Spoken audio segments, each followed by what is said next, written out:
Hi, so it's time for part two of your test review.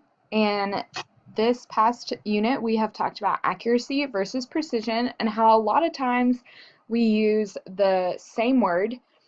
We use accuracy or precision kind of interchangeably, and there's not much difference, but in fact, there actually is.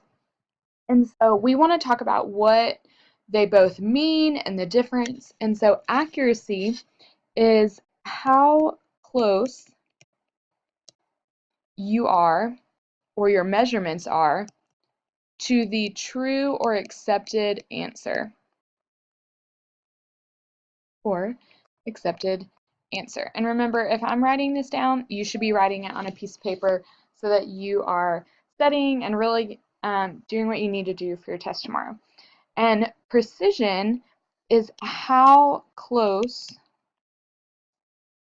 each measurement is to each other. And so there really is a difference between these two. So if we look, for example, at a dartboard, we know that in a dartboard, the goal or the accepted answer is the bullseye in the center. And so if we want to look at something that is accurate, we might see 3 darts thrown in the bullseye. And so this would be an accurate measurement. Now, because those 3 points are also very close together, we could also say that they are precise. But what if we have 3 that are kind of like this? They're spread out. We would consider this not precise. They're not very close together. However, their average is going to end up being somewhere in the center, and so we would actually still call this accurate because it's not how close a single measurement is, but how close your average is. Okay, that's important. Your accuracy is about your average, and precision is about each individual measurement. Now, what if we look at something that is precise but not accurate? Okay, something that would be precise is if I throw all 3 darts over here. They're very close together. However, their average is nowhere near the bullseye. And if you are just really bad at darts, you're going to be not accurate and not precise. And that might look like this. Okay, all far apart, the averages, it's not really going to make sense. But we know that in science, we're not really working with dartboards. So you want to know, Ms. Nichols, what does this look like with data, with numbers, things of that nature? Well, let's take a look at this chart that I have so kindly created for you. So these students, student A, student B, student C, and student D, have been taking measurements, and we see that their measurements were in grams. So that tells us they were using a what? That is correct, a scale, and that these are all mass values. Okay, so they're using 4 different scales, and they want to know which ones are accurate, which one is precise.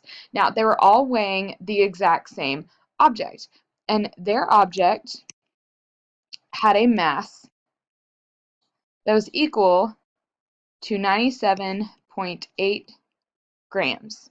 Okay, so we need to look at whether or not something is accurate and precise, and we're going to label each student with their numbers. So because we already circled the G in student D, let's look at theirs first. Now, to determine accuracy, we need to look at first their average. So the averages for all of their trials are this very bottom row. And if we look at the average for student D, they have an average of 95.9 grams. And so because our true value is 97.8, we would say that this student is not accurate. And then for precision, we look at the individual trials, 93.2, 99.7, 94.8. They're spread all apart. They're not close together, So this person is also not precise. They are not going to be getting a good grade on their lab.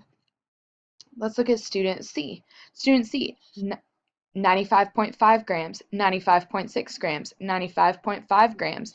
Their work is very precise. Okay, all of their numbers are very close together. However, their average 95.5 grams is not close to our true value of 97.8, so they're still not accurate. This probably means that they were making a mistake and they were making the same mistake every time, which is better than making a lot of different mistakes inconsistently like student D.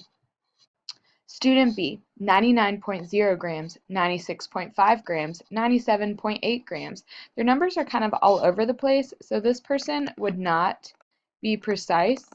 However, if we look at their average was 97.8 grams, and because that matches our correct value, they are accurate. Okay, now I would label this person is just lucky. They're making all kinds of different mistakes, but luckily for them, their average came out to be accurate. This person, student C, they are making the same mistake, which is why they can be precise, but they're not accurate. And this person is just bad. They're making different mistakes at different times. And if we look at student A, 97.8, 97.9, 97.7 grams. All of those numbers are within 0.1 of each other, and so we would say that this person is precise, and their average matches ours, so it is accurate. And so we would say that this person here has good data.